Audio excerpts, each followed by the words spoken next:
So here we go. We've got the float switch that is bumping up underneath this valve, and it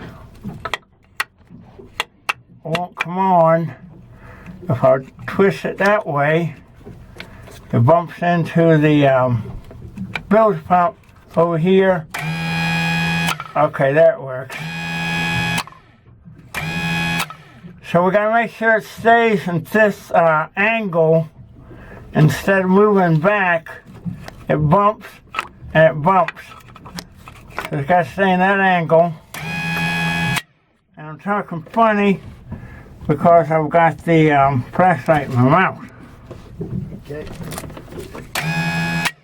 Okay.